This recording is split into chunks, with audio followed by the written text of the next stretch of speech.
How's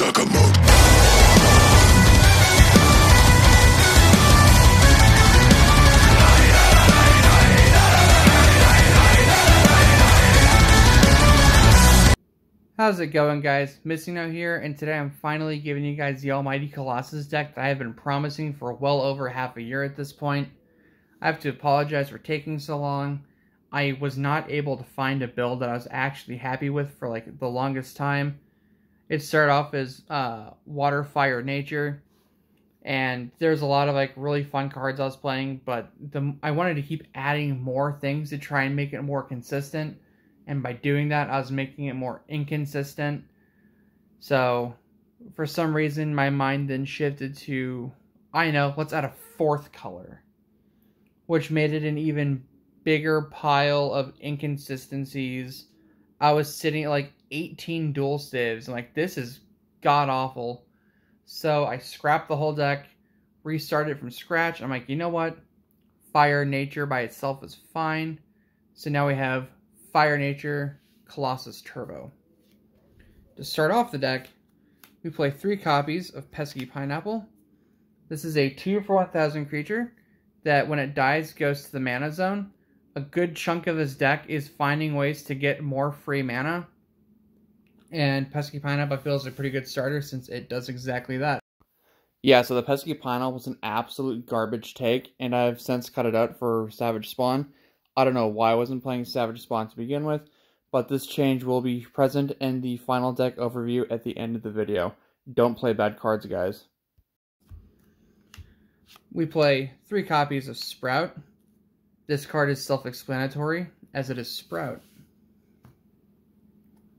We play 3 copies of Tricky Turnip. 3 for 3,000 veggie that is untargetable, and that's just really good. If you can play something untargetable in your deck, that's always something really great to have. 3 copies of Bronze Arm Tribe. 4 for 1,000. When it enters the battle zone, put the top card of your deck into the mana zone. This card is as classic as it gets. Like, it was great in this game at the beginning. It was great in Duel Masters. This card is just all over a fantastic card. 2 copies of Charging Greatclaw. 4 for 6,000 evolution creature that evolves on top of any nature card. Double Breaker, and when this creature attacks, you can unleash the bottom card to put the top card of your deck into the mana zone. So, more mana ramp. But wait, we're not done with that, because we also play 3 copies of Reap and Sow. This is probably my favorite nature card in the game. Look at the top 2 cards of your deck, add 1 to mana, and add 1 to your hand. So, it's simple. It's amazing, it's effective, it helps you dig, it's really good. To finally get to some fire cards, we play 3 copies of Steam Tank Cryon. This is a 5 for 4,000 creature that, while it's out on the field, anytime you play a creature, it gains fast attack and powerful attack plus 2,000 for that turn. So, that's amazing. In a different deck, we played another creature that gave cards fast attack in the form of Infernal Taskmaster. But that card was, if you use the fast attack, that creature died at the end of the turn. But there is literally no downside to this card. It just gives you something powerful and lets it punch fast. So, that's a great card. We play 2 copies of Anjak the Alkin. This is a 5 for 8,000 evolution creature that evolves on top of any nature card. Double Breaker, and when it would die, it goes to the mana zone instead. And then, when it goes to the mana zone, you can choose a creature in your mana zone that's level 5 or less that's non-evolution, and play it for free. So if it dies, you could just crap out a Steam Tank out of your mana zone, and that's also fantastic. Next, I'm playing 2 copies of Drillstorm. I'm not going to lie, I absolutely hated this card for the longest time, but only recently did I try and start being more open-minded about it. It's a 5 cost Shield Blast card that says banish target enemy creature that's 3,000 power or less, and then banish all enemy creatures that are 1,000 power or less. And it wasn't until recently I sat down, like, there's a lot of really good cards that only have 1,000 power. This card really isn't that bad. And then there's a lot of cards with 3,000 power or less that are also really good. So trying to be more open-minded, this card is actually pretty decent.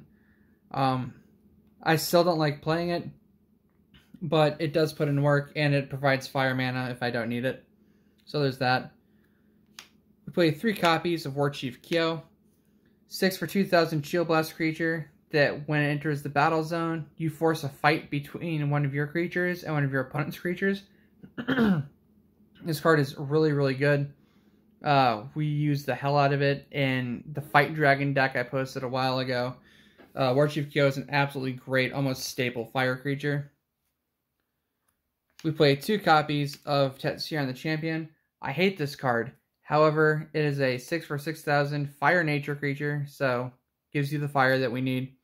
Double breaker, and when it enters the battle zone, you put the top card of your deck into the mana zone, so you get some more mana generation right there. But then if the card you revealed was a fire creature, or it was a fire card, it also gains plus 2,000 power and fast attack for the rest of the turn. I really don't care about that last part of the effect. If I get it, cool. If not, whatever. I still got the mana that I was looking for. So, like I said, I don't really like this card, but it can get you out of some situations. I'm playing 1 copy of Blaze Helix. This probably can be cut, but I wanted more fire, and Blaze Helix is just an overall really great card. Either kills all enemy blockers, or you can force, or you can have one of your creatures attack untapped creatures this turn.